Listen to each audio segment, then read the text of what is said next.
Nous sommes à la CPAM aujourd'hui avec Joseph Leçon, qui est le directeur de la Caisse primaire d'assurance maladie. Monsieur Leçon, vous avez communiqué sur un bilan 2013, les chiffres de la CPAM, et on découvre qu'il y a 3,6 millions d'euros qui ont été récupérés, 3,6 millions qui correspondent à des fraudes.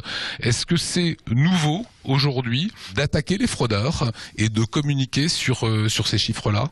Absolument. En fait, ce qui se passait depuis un certain nombre d'années, c'est que nous avons intensifié notre lutte contre la fraude. Nous l'avons mieux organisée en faisant de deux manières. D'une part, nous avons spécialisé un certain nombre de nos agents en termes de repérage ou d'organisation de dispositifs de lutte contre la fraude. Et d'autre part, nous avons fortement sensibilisé les collaborateurs de la Caisse qui, au jour le jour, traitent vos feuilles de soins, payent vos indemnités journalières, calculent vos pensions d'invalidité et à qui nous avons demandé d'être plus vigilants. Ça veut dire quoi? Ça veut dire que ça a été un travail d'enquêteur? Vous avez travaillé comment concrètement? Nous avons des petites fraudes, mais ce sont des fraudes consistant à essayer, et je crois que même au sens propre du mot, c'est le terme qu'il faut utiliser, à gratter des feuilles de soins. Vous savez, j'ai une prescription jusqu'au 10 mai d'arrêt de travail, puis j'aimerais bien faire un peu plus longtemps, alors je la gratte et je mets jusqu'au 18 mai, ou le 12, ou le 18, enfin. Ça, c'est fréquent. Ah, ça arrive. Et ça, c'est tout à fait quelque chose qui est détecté par les gens qui travaillent sur les dossiers. Et puis à l'autre bout de la chaîne, vous avez des fraudes beaucoup plus organisées, beaucoup plus importantes, et qui passent par exemple sur des analyses d'activité ou des analyses de chiffre d'affaires. Quand vous avez un professionnel de santé qui a un chiffre d'affaires qui est 4 à 5 fois supérieur à la moyenne des autres professionnels dans ce domaine, nous allons regarder. Et donc, un des moyens classiques pour frauder, c'est je facture un peu plus de séances que je n'en fais régulièrement. L'exemple typique qu'on peut donner, je me rends au domicile d'une personne âgée une fois par jour, j'en facture 2, voire 3. Multiplié sur un certain nombre de cas, ça explique qu'on puisse avoir des chiffres d'affaires très très importants. Deuxième élément, le chiffre d'affaires en soi, c'est pas simplement parce qu'il y a beaucoup d'argent, c'est que nous connaissons aussi le niveau de rémunération des actes médicaux ou des actes paramédicaux. Et quand on arrive à certains chiffres d'affaires, ça voudrait dire qu'il faut travailler du lundi au dimanche, quasiment 24 heures sur 24, 365 jours par an. Donc il y a arnaque.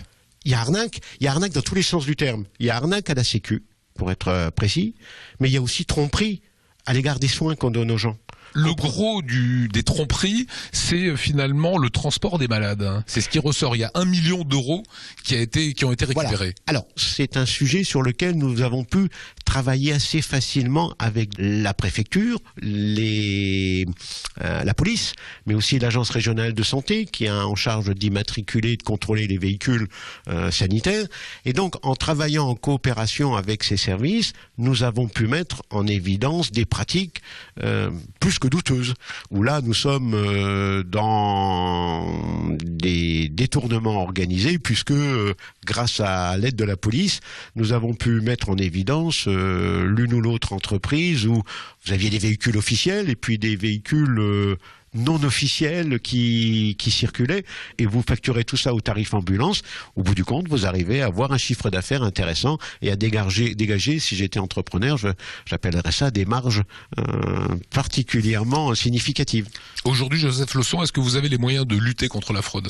Moi, je pense qu'on a les moyens de lutter contre la fraude. On parle beaucoup en ce moment des efforts qui sont demandés à nous-mêmes, à l'ensemble de la population, et il est de moins en moins tolérable que des gens détournent le système à leur profit. C'est pour ça que nous continuerons à ce rythme-là.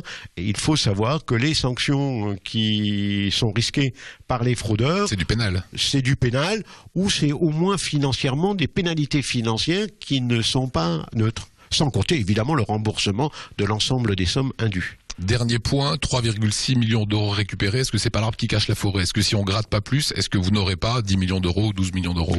Je peux pas vous le dire comme ça. Ce serait trop facile à dire. C'est comme le trafic de drogue. On prend 500 kilos, mais il y a 15 tonnes qui sont passées. Nous, on traite plusieurs millions de feuilles de soins tous les ans. Dans ces conditions-là, nous devons prendre en compte ce que nous déclarent les professionnels de santé.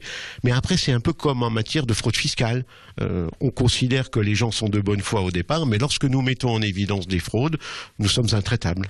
Aujourd'hui, vous continuez à chercher. De plus en plus d'ailleurs, et probablement de manière de plus en plus performante. Merci à vous. Merci de nous avoir